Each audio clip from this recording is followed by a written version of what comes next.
Well, hello, everybody. Good afternoon, everybody. This is Life Matters with Michele. Let's talk about it.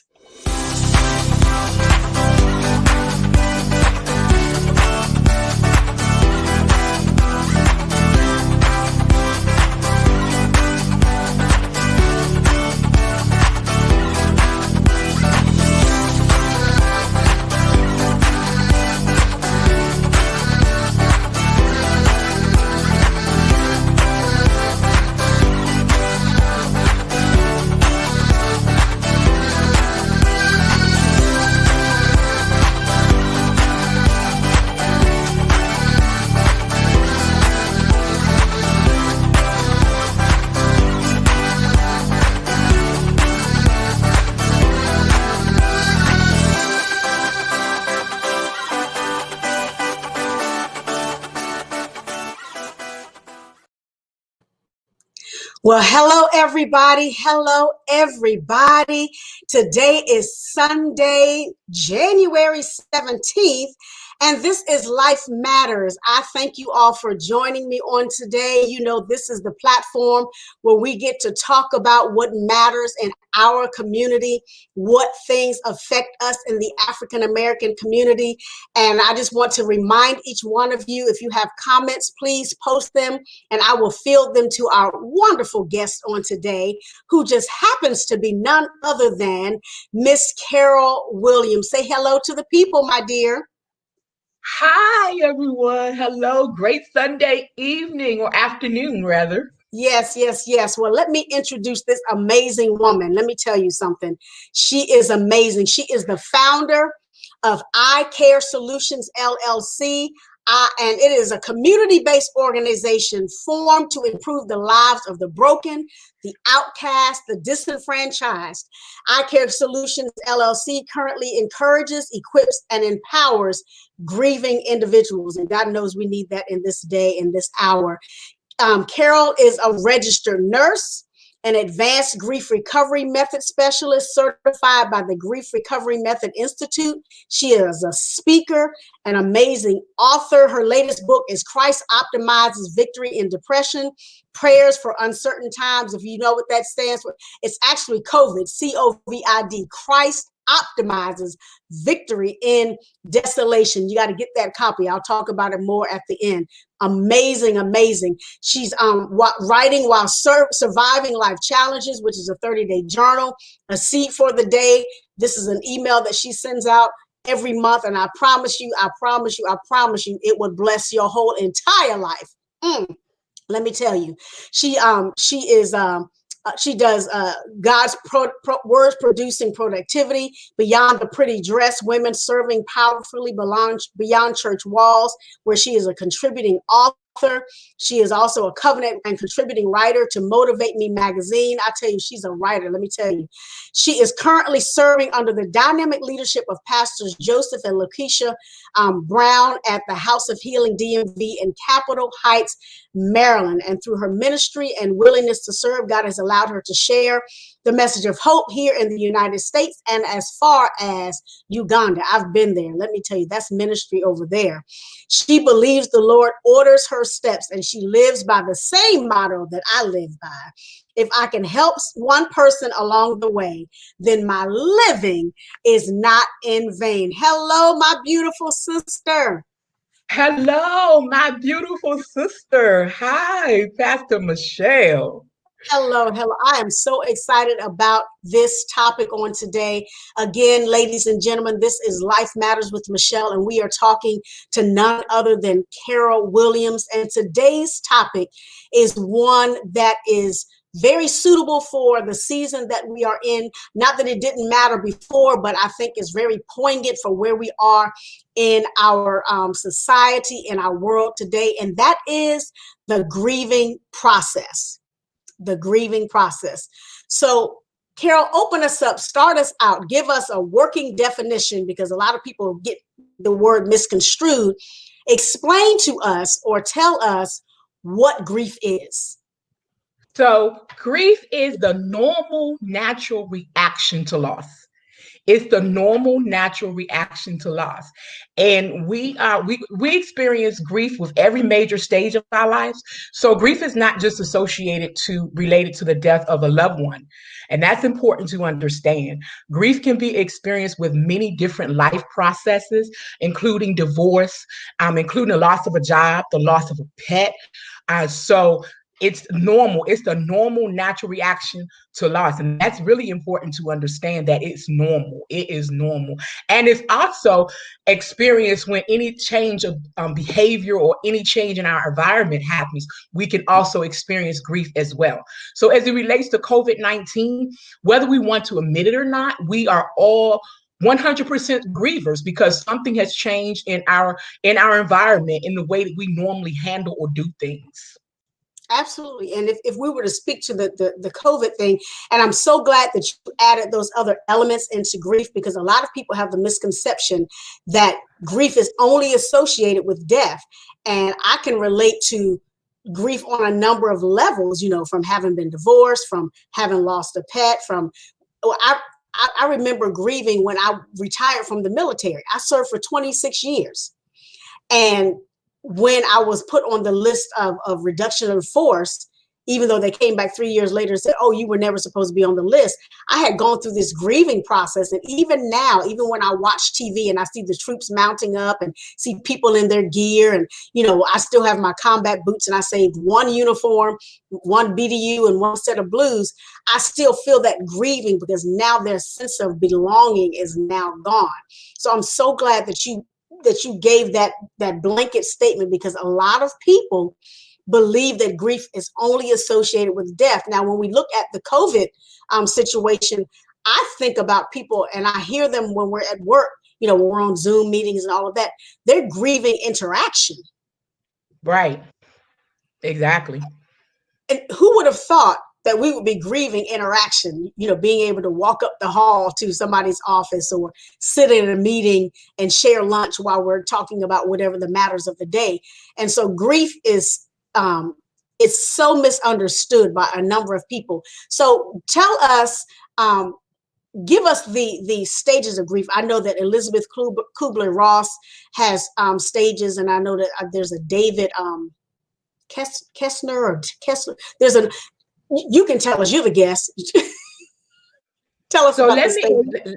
Let me talk about the stages of grief. So as being working with the Grief Recovery Method Institute as being advanced grief recovery method specialist certified by the Grief Recovery Method Institute, we actually, Pastor Michele, we do not use the 5 stages of grief. And so this is a good educational moment. So Kubler-Ross, her book was on death and dying. And so on death and dying, she was basically telling individuals at the hospice where she worked who were diagnosed with a terminal illness. Those were used as it relate to terminal illness, not to death. And so that's why we don't use that. We don't use that because what often happens is when you give an individual a label, they want to be categorized in certain areas, and it becomes hard for individuals to move because they're looking to be in certain stages. And if we categorize people and put them in 5 different boxes, oftentimes they think that they have to really maneuver through the different boxes, and that's not the case. So we don't use the 5 stages of grief. So the 5 stages that she mentioned is denial. So with the first stage being denial, it was basically talking about the fact that I'm giving you a diagnosis was given, and basically now you're denying the fact that you actually have this diagnosis. And so then what happens is you want to get a second opinion. Well, as it relates to the death process, once someone dies, you're not in denial because the first call that's usually made is definitely to the funeral home, and which is saying that you actually are saying that this person has died. Now you may be in disbelief, but not denial. So we don't use the 5 stages of grief in our process. That's amazing because, again, that goes back to the misconception, because we were always taught, denial, bargaining, depression, anger, all of those different things. And we always associated it with the person who is losing or someone, or who has lost someone. I'm mad that they're gone. I'm depressed that they're gone. God, if you take me instead of them, and so I'm glad that you cleared that up. So are you able to shed light on what the steps are that you utilize through the organization that you're in? Because I know, because even as a counselor myself, when I'm talking about counseling women and dealing with domestic violence and things of that nature, I tell them grief is not a linear process. You're not going to go from step 1, step 2, step 3. You might hit 1, hit 4, go back to 3, go back to 1. It's not linear. So like you said, the person is expecting these steps or these boxes.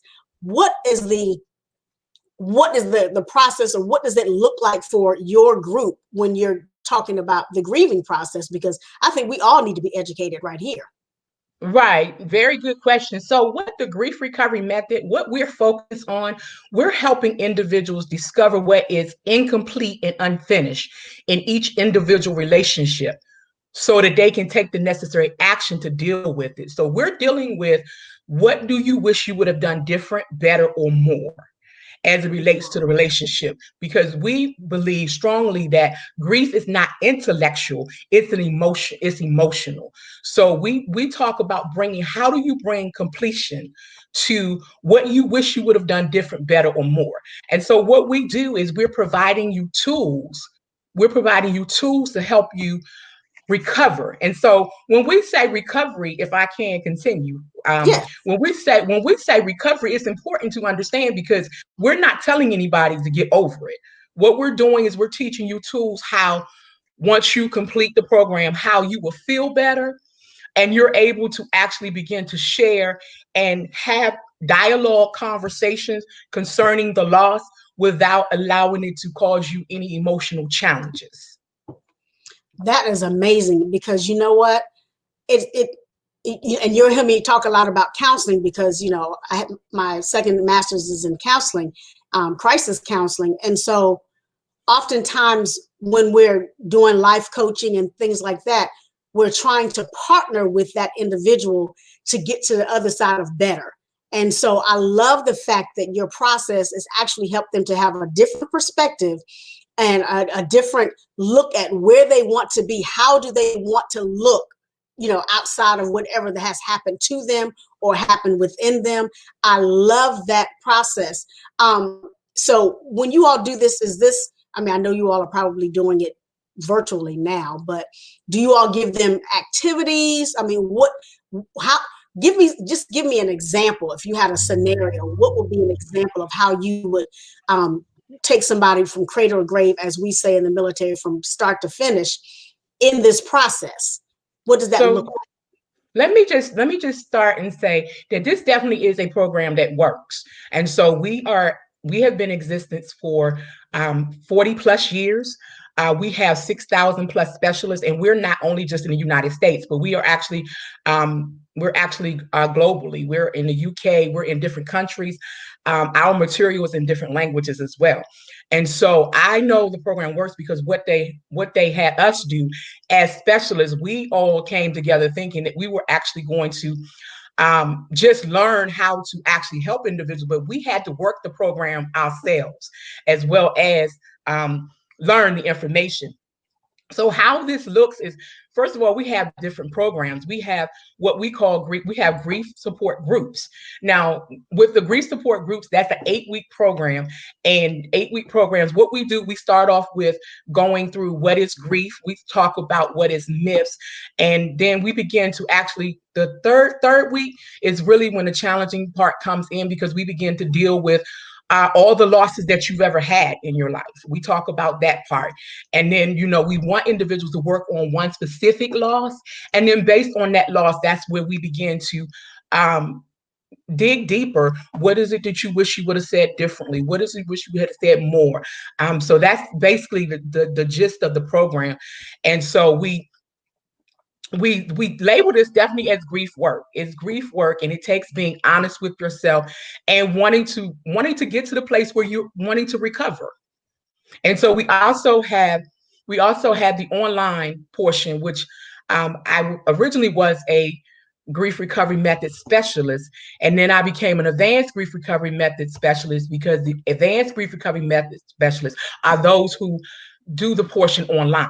Now, depending on which state, because again, we're everywhere, some individuals, I'm not sure who, they may be doing COVID safe environments, but Mhm. for me, I'm offering it online.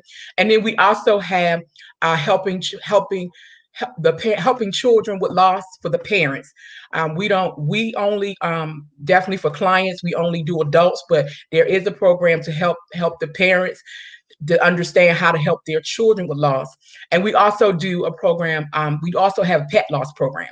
So those are our programs that we have right now. Helping children with loss is also being offered virtually, as well as a program as well. Pet loss, not at the moment. That is amazing because, again, people misconstrue what grief is. And I remember when I lost my kitty cat Pepper, 2.5, it'll be 3 years in February. Um, it was unexpected and it just threw me for a loop. I took him to the vet and came home without him. And I was devastated. And my husband he often asks me, he said, babe, do you want to get another cat? You don't want to get another cat? I said, I do, but I'm not ready. I don't know if I can, I'm just not ready. And so I have to walk myself through, you can't be afraid. You can't, walk around thinking that, this pet is going to, get some terminal disease that you can't catch it until the last minute, and so I just have to build myself up to that. And a good friend of mine, Hartford Huff, he says, your heart will know when it's time to get another one. But Hi, yeah, he says that all the time. But I love the fact that you have so many different arms or entities to the grieving process. And I will talk to you more about it offline because you know me, we'll talk about it offline. But so may I so say something? of May I course. say something right here? I want to interrupt because this is a good segue. When you talked about replace the loss with the pet, so that is a good segue into myths. Because one of the myths is definitely replace the loss, and so uh, replacing loss is a myth. You shouldn't encourage people to replace the loss, because it's important to understand we grieve because we lost, and that's our attachment to what we lost. So that's a myth that we have replaced the loss. It's definitely a myth. Well, thank you for that one because I was getting ready to ask you, well, what are some of the myths? Okay, so that's one. We don't replace the loss. What are some other myths that we propagate or that we spread unbeknownst to ourselves out of ignorance? And I don't mean like we're stupid, but just out of not knowing. What are some of the myths that we do that we fulfill? So one is don't feel bad. The second one was replace the loss. Third is grieve alone. Four is just give it some time. And five is be strong for others. Now, one of the things I definitely want to highlight on is just give it some time and be strong for others. You know, especially as believers in the faith-based church, we're, you know, God's going to heal the wounds. God's going to fix it, everything.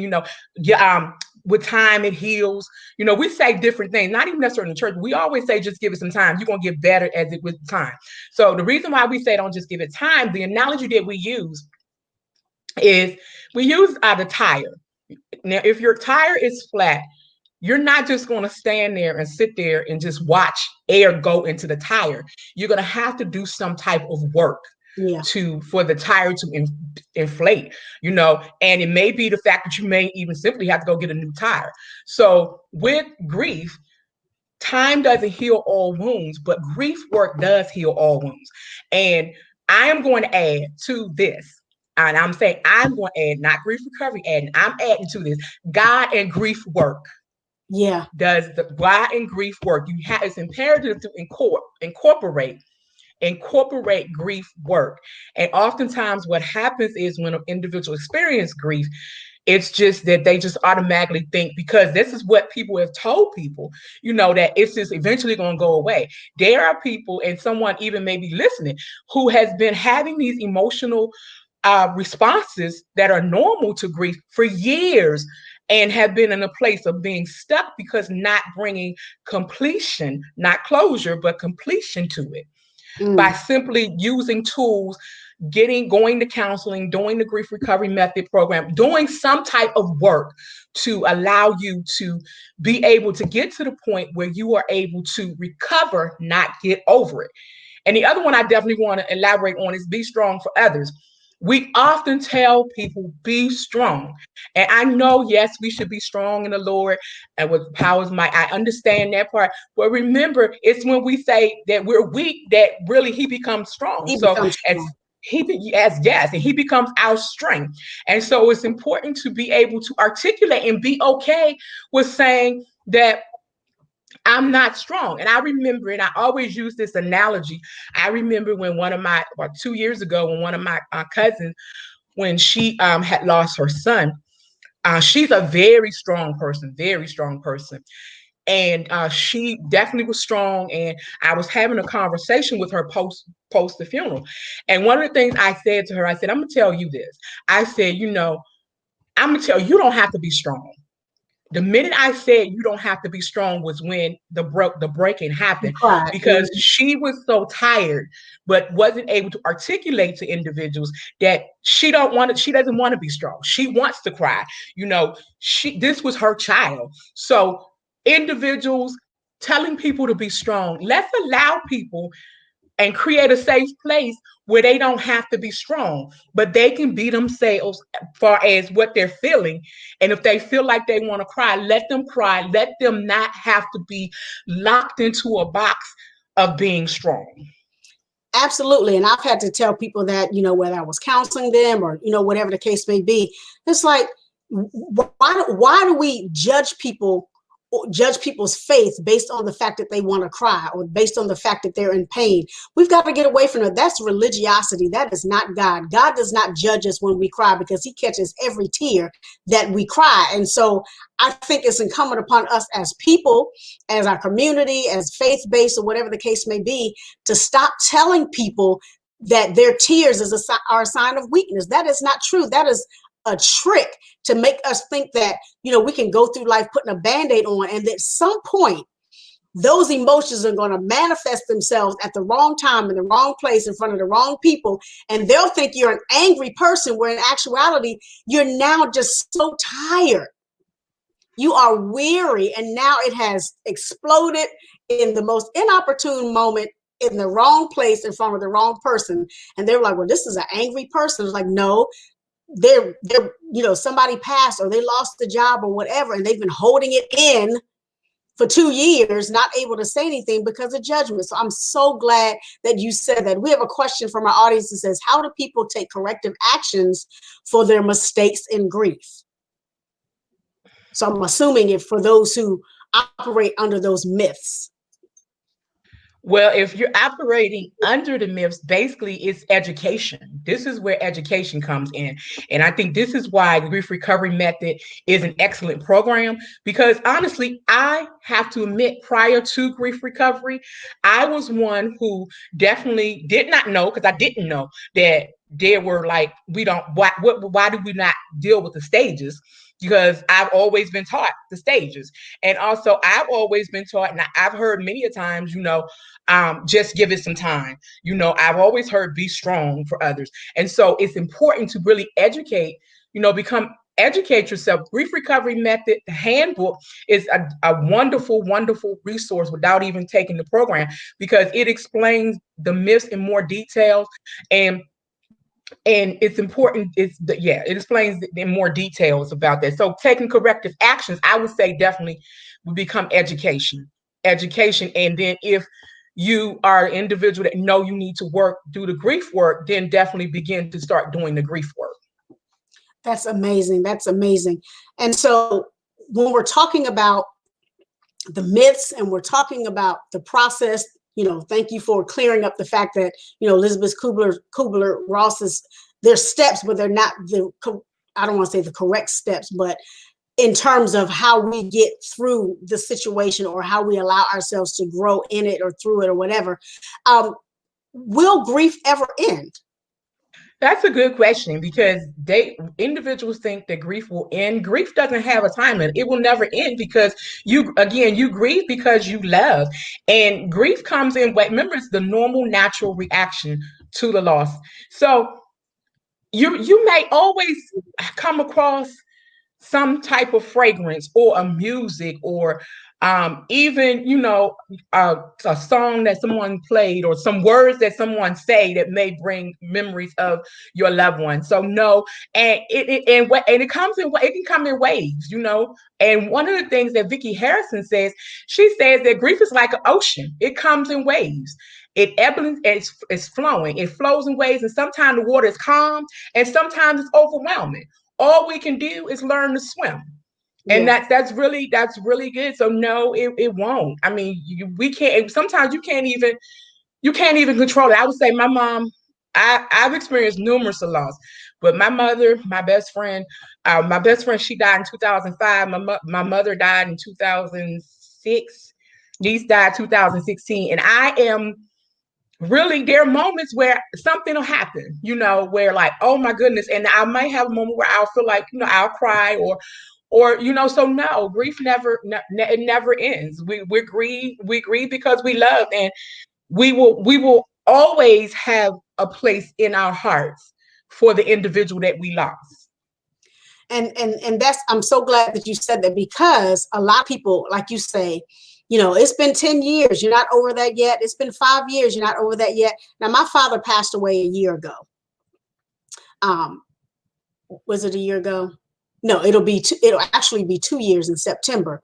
And most days I'm fine. But when we were cleaning out his closet, my husband, has a lot of his shirts or, some of his suits or whatever. And he'll come out and I'm fine. And I'll look over and, because our desks are side by side in this COVID situation. And I said, is that one of Daddy's shirts? He'll say, yeah. And I just feel some kind of way. Sometimes I'll weep internally. Sometimes I'll weep externally. And sometimes, and then it just goes away. And then there are these moments when I'm asleep, when I can hear his voice, or I can hear his laughter, or I can hear when, at the time, Sean wasn't my husband at the time, but we were engaged and we went to the hospital, and my father kept saying, Sean, Sean, he just kept calling his name, and that still echoes in my ear. And I think we need to help people understand that, like you said, because grief is part of a love cycle. You don't have to forget. There's going to be a color, there's going to be a smell, there's going to be a street that you drive down, there's going to be a memory of a place that you visited, or somebody might say something on the news that will trigger you. How do you help people deal with their triggers? Let's park right there for a minute. As a grief counselor, how do you help people deal with these triggers that are inevitable? Well, the first thing is you have to be able to acknowledge what you're feeling when you feel it. Absolutely. That's the main key to all. That's the main key, is acknowledge what you feel when you feel it and not run from it. Because sometimes when we have it, we don't deal with it in the moment. And that's part of the whole healing process, is begin to say, okay, this is a trigger for me. And instead of shutting down the emotional response you're feeling, allow yourself to lean into it. Allow yourself to lean into the pain, meaning allow yourself to cry. If you feel like, I remember telling one client, as crazy as it may seem, I told her, if you feel like you want to yell, of course, we don't want you in the middle of the street somewhere yelling, because of course you'll be in the mental institute somewhere. But I mean, but if you feel like you want to yell, then by all means yell. But it's important. The best recommendation for triggers is to deal with the emotional response that you're feeling at that moment to the trigger. And that's also a process that will definitely help you become better in the recovery part, being able to get to the place where when something happens, it won't be as painful. Yeah, and I'm glad you said that, because I often tell, my clients or my students or whatever, I said, you have to give yourself permission to sit in that space. And it's okay to sit there. I didn't say live there, but sit there for a moment, embrace where you are, understand your truth, and then also, okay, this is what I'm feeling in this moment. Why am I feeling it? Is it a part of this? You have to do self an assessment, if you will, while you're sitting in that moment. Again, it's not something that I tell them. I say, well, sit in it, but don't live in it. Don't lie in it. Give yourself a moment to experience what it is. Ask yourself a series of internal questions or external questions. Write a list so that you can process it. So the next time you feel that, it won't be as impactful. So I'm so glad that you said that, because we tell people, and I think a lot of people, and you can correct me if I'm wrong, I'll just say the majority of people, when they feel something, they don't respond to it out of fear that somebody's going to see them, they're going to hear themselves, or somebody's going to tell them, you should be over that. I mean, am I correct in that assessment? You are very correct. I'm glad you said this, because I'm going to go back to something too. That's why it's important to create a safe space.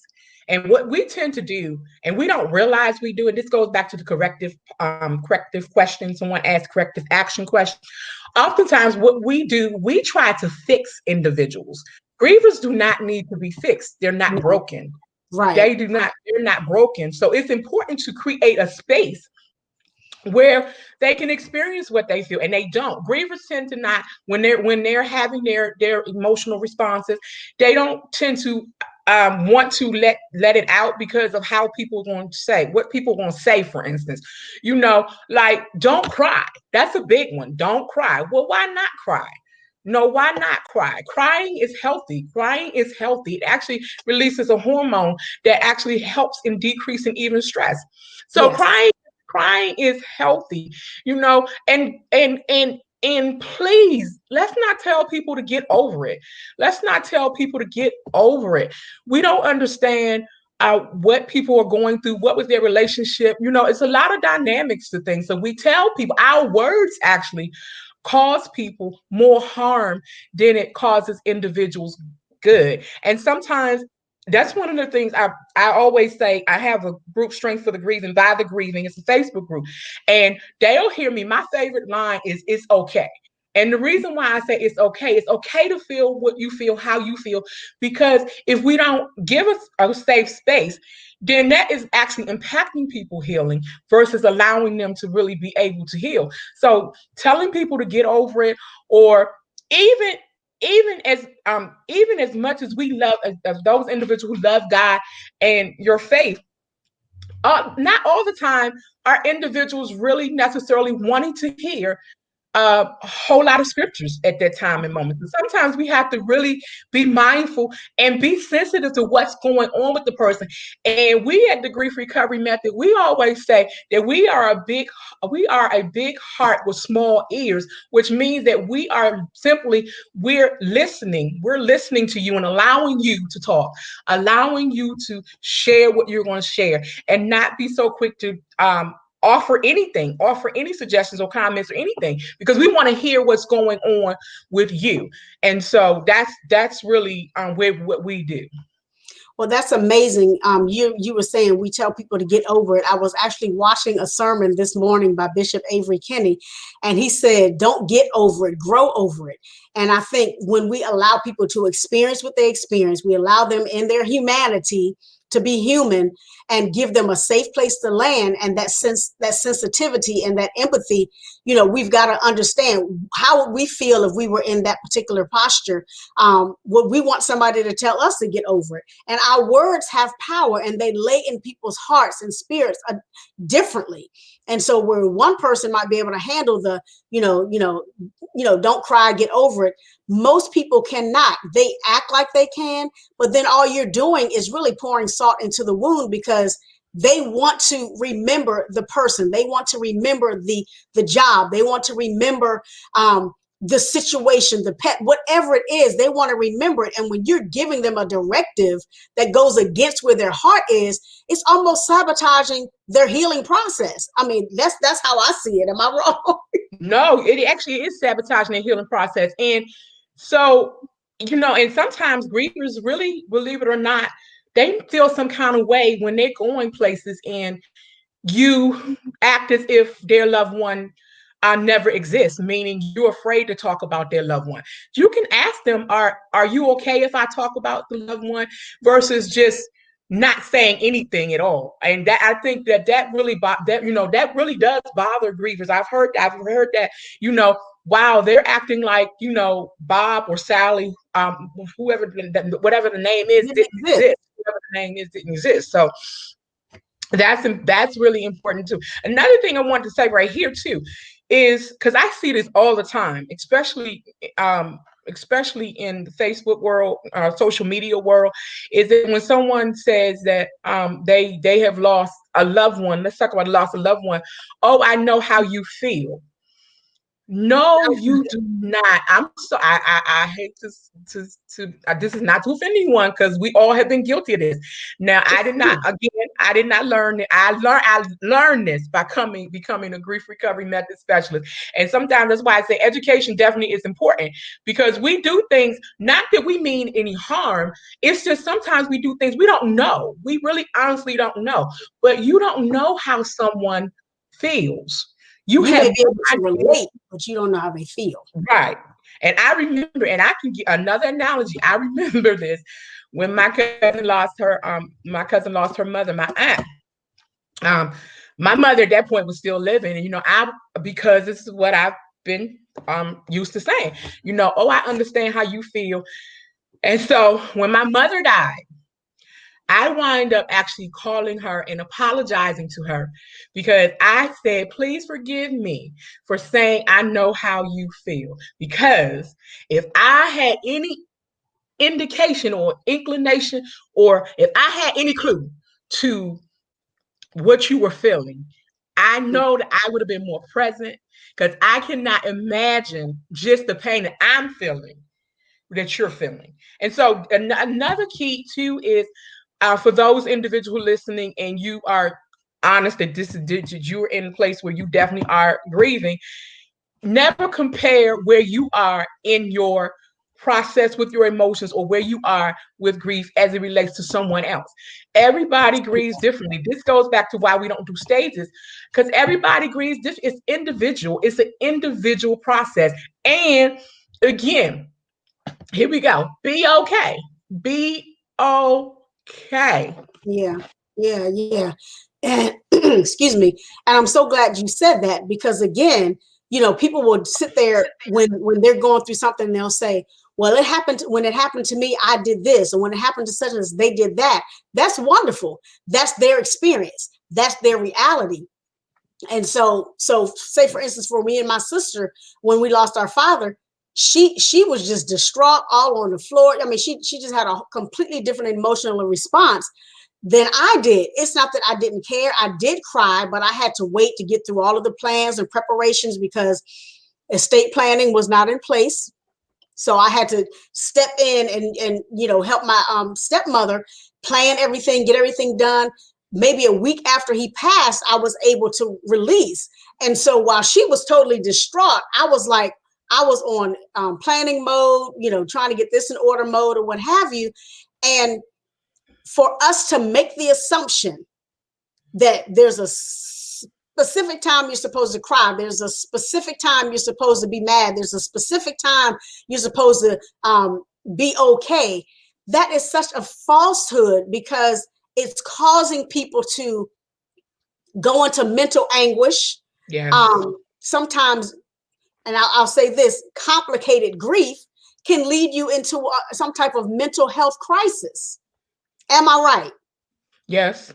Yes. And that becomes like when you don't deal with it. I mean, it becomes when you don't deal with it. And believe it or not, it's interesting you say that, because major depressive disorder, anticipatory grief, those are actually DSM-5 diagnosis. And oftentimes, sometimes it can become to that point where people are actually admitted to a mental inpatient mental health, because they cannot deal with it. And that's why it's important to create safe spaces, um, for individuals to be okay to really deal with all aspects of where they are. That's important. So you're Yeah. definitely right, and that's why it's important that if you are grieving, definitely, I mean, if you are in the process where you're admitting that you need help, definitely get the help you need and begin to get the grief work, so that things will not be complicated. And I think the thing, and when we're talking about complicated grief, um, from a definition standpoint, it's grief that is excessively long. Again, we know there's no end to grief, but when you really are stuck in a particular posture with the grief, and you have to go to a different level of counseling and methodology to get that person past it. Sometimes I think about people who are considered mental health challenged, or now they're on medications or whatever. I think if they had taken the opportunity to talk about it, and I believe in our community specifically, there's such a stigma about saying you're not okay. There's a stigma about mental health. There's a stigma about not being well where you are. And I think that it prolongs us getting the help that we need, because we don't want to go and tell anybody our business. Because I know in the African American community, we don't lay on people's couches proverbially. We don't tell people our business. We keep it in house, but that has not served us well. That has not served us well at all. It's imperative. I am going to say this is imperative to incorporate grief work in your faith-based, whatever your faith is, incorporate grief work. And one of the things that for grief recovery method, it's not faith-based at all. We deal with everyone regardless of their faith. And one of the things it's important to understand that this is really helping individuals. This is helping, grief counseling is helping, therapy is helping, all of that is helping. I will say that when my mom died, it was God that I wasn't sitting somewhere, honestly, in a mental institution Yeah. because our institution, Yeah. It's because I really was to the point where things were complicated. And when you have multiple griefs on top, especially like now, this is why it's important to really begin to deal. Because when you start having multiple deaths on top of deaths and you're not dealing with it, it's like layers and stacking and stacking and stacking and stacking. And our mind and our mental capacity is only able to house so much. I right. mean, we have to find a way to get things out, talk to individuals. And it's okay. I mean, it's okay to get therapy. And it doesn't mean you're crazy. It doesn't mean you're crazy. I admit I admit I had to go see somebody. I had to talk to people because it was hard. It was Yeah. really hard. It was really hard. And then the other thing I want to say with this too is that when someone is coming and saying, that they don't know how they're going to live without their loved ones, that's the key. That's the indication that we really need to intervene and be okay. Yeah. Especially faith-based, be okay with listening to the individual, getting them help, most certainly referring them to get help immediately so we won't have them killing themselves. But do not be so quick to tell someone that they're going to hell. you know Oftentimes people do not articulate what's going on because we don't listen. We don't listen. We don't listen. We don't listen. Because as soon as they say something in our minds, we are, as faith-based, we automatically have a scripture in our mind versus sitting and listening to everything. And if you Yes. don't know, right. And if you don't know, it's okay to say you don't know. But hopefully in your congregations or that you would begin even now to reach out to individuals who know how to help individuals, who are even counselors in your church. In the churches, we have so many resources that we haven't tapped into because Right. it's not our culture. It's not our culture to use them. But now things are shifting. Things Yeah. are shifting now, and they're shifting quickly. And they're shifting quickly. People are not going to be able to just hear me when I say this. We're going to have to find a way to incorporate therapy and God, incorporate therapy and God. And Mm. yes, I still believe wholeheartedly. This is not, let me be clear. I still believe wholeheartedly in the principles of God, but I also believe that I am where I am today, and I am alive today because someone saw the fact that, yeah, Carol, I'm telling you God, but you need God and you need to talk to somebody. Absolutely. I mean, even the Bible tells us we have to pray and use the means. We don't just pray, pray, pray, pray, pray, and not go to the doctors. Pray, pray, pray, pray, pray. You know, like you said about the flat tire, you don't look at a flat tire and expect it to get air in it. Either you got to get the nail out, get it plugged, get a new tire, or pump it up. You got to pray and use the means. And I think it's vitally important that, and you said it, I mean, the playing field has been leveled. You know, there's no mega church, there's no little church, and we all have platforms and we can reach the world. But I think it's important when we look at our counterparts who are in ministry or who are, you know, doing the work, they offer so many different services without apology. And I think it's incumbent upon our community to stop trying to be so whatever it is we're trying to be and help the people. Because if God says, if you love my people, feed them. If you love my sheep, feed them. Feeding doesn't necessarily mean just the word of God. It means being able to provide a resource or be a source of strength, encouragement, give them what they need in the position where they are and the posture where they are. And I just think we need to get away from just being so holy that we forget about people being human. Because, you know, Pastor Michele, she'll tell it like it is. But I'm glad that you said that you got help. I mean, I went to counseling years ago, 2002 or whatever, because I was really going through a moment where I was having suicidal ideologies and I was up and down in my emotions. And I was like, what is going on? And I know it was a trick, but at the same time, you don't know it's a trick. When you're in a picture, you don't see the frame. And so you don't really understand what's going on. But I just think it's incumbent upon all of us.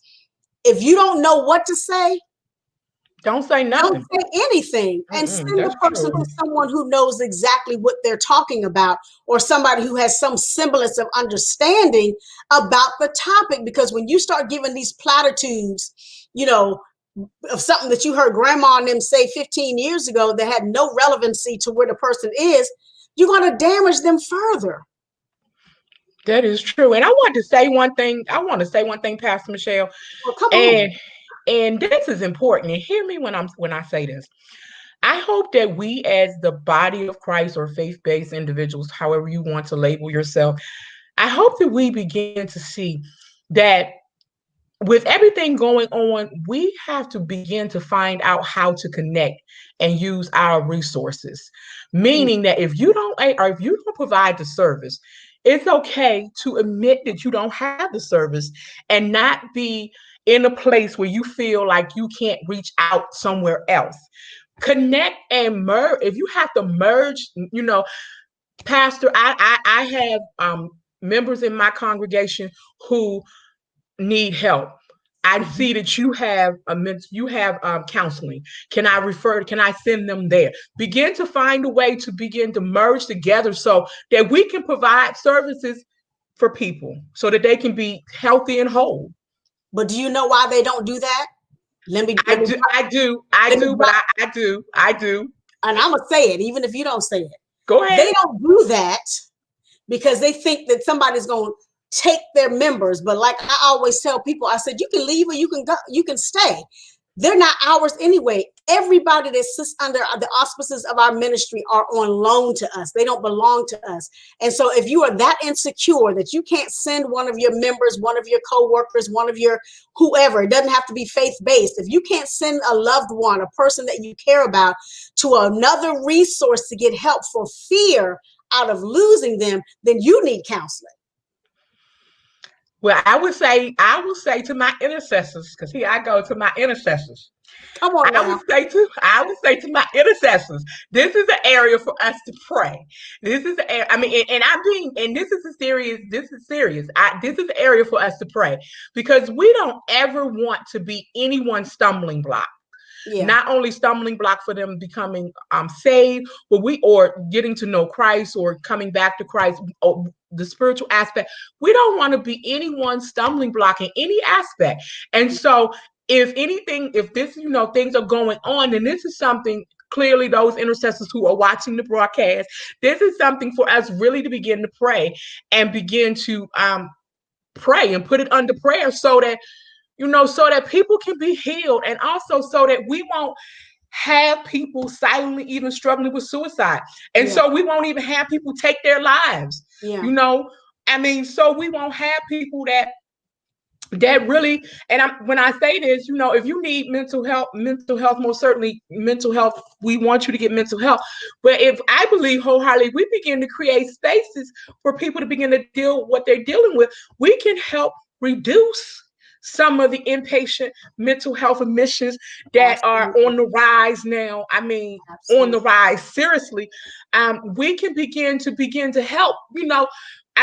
So definitely. We've got to stop with this mindset, this silo mindset. You know, your people, your family, your this, your that.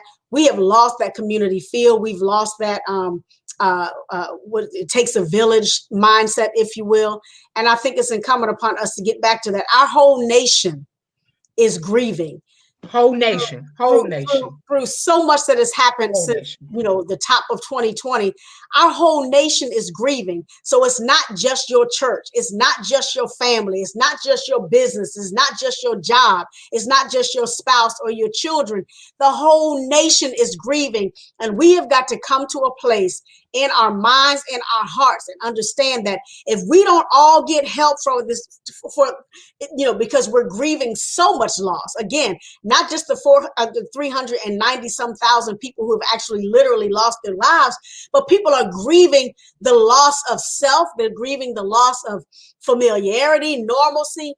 And as a nation, we have got to get back to what do you need? You need a cup of sugar. Remember back in the day, Carolyn, I don't know if you're in my age bracket, but back in the day, it was nothing to go to your neighbor and borrow a cup of sugar. It was nothing to go to your neighbor and say, hey, I need to use your rake, or can I use your phone, or whatever the case may be. We've got to get back to that, because grieving people need other people. And if we're not going to be there to be a soft place for them to land, whether we agree with how they grieve or not, we are in for an insurmountable amount of, like you said, mental health cases, suicides, divorce, abuse. I mean, it's because if Yeah, if you really think about it,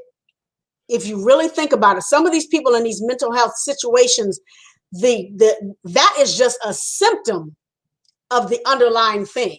And so right. we've got to learn how to help them dig deep so To that get they to can the come root. out from under that. Amen. Amen. Sorry. No, it's important. I mean, that's important. Getting to the root of it. Yeah. So as we close out, can you give us some coping skills to assist grievers, and a final piece of advice, so we can, tell everybody how they can reach you and all that good stuff? So coping skills, journaling is key. Journaling, if you don't, especially if you're not wanting to talk or begin to grieve, for journaling, write out your thoughts on paper.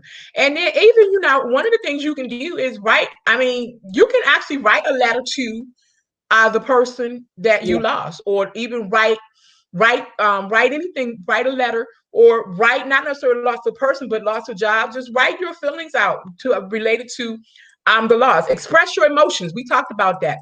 yeah, Try to definitely avoid what we call short-term energy relieving behaviors. And what that means is things that you do to numb the pain. Can't right. get into that because we're on the time. And definitely utilize your support. Utilize your support. And definitely resources. Grief recovery method, griefrecoverymethod.com. You can find all the information you need. If you're out of different states, they are everywhere. And for individuals children, Wendt Center, WENDT Center. Wendt Center is an excellent resource for adolescents for grieving, and they have wonderful support. For my widows and widowers, Portia Wheatley, trophyalife@gmail.com is her email address. She has a wonderful program for widows and widowers. And yes. So those are some resources. Oh, Grief Share, definitely Grief Share, griefshare.org. You can find information there as well. And so it's important that the key I would definitely say here, create a safe place, please, for individuals to be able to grieve. Create a safe place for individuals to be able to grieve, and be okay with if you don't know what to say.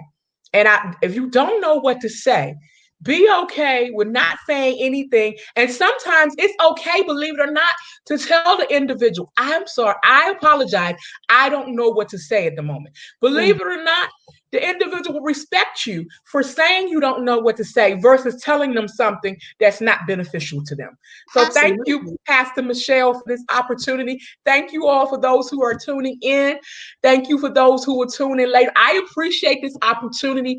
Most certainly, if you're interested in finding out more about the Grief Recovery Method program, I am available for a free 30-minute consultation to see if this program is actually something that we could actually offer you. Oh, absolutely, absolutely. You can reach out to Carol Williams at her website at www.icaresolutions.website.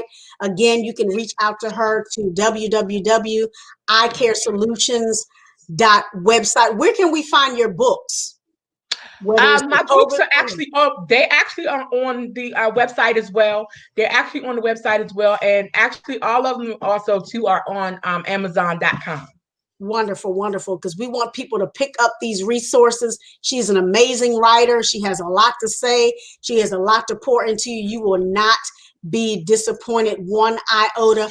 I want to thank you again for coming on the show, Carol. It has been a blessing. And I know we're going to have another discussion at some other point about something else because I love this interaction. Yes, I do. Yes, I do. I want to thank everybody who is watching, who is listening. You can certainly watch the replay at www.lifematterswithmichelle TV officials. Please like, share, and don't forget to subscribe. Once again, you can watch the replay at Life Matters with Michelle TV official. And don't forget to like, share, and subscribe. Hit the little bell so you can be notified. You can also be a guest on the show by visiting my website at www.iam-mij.com.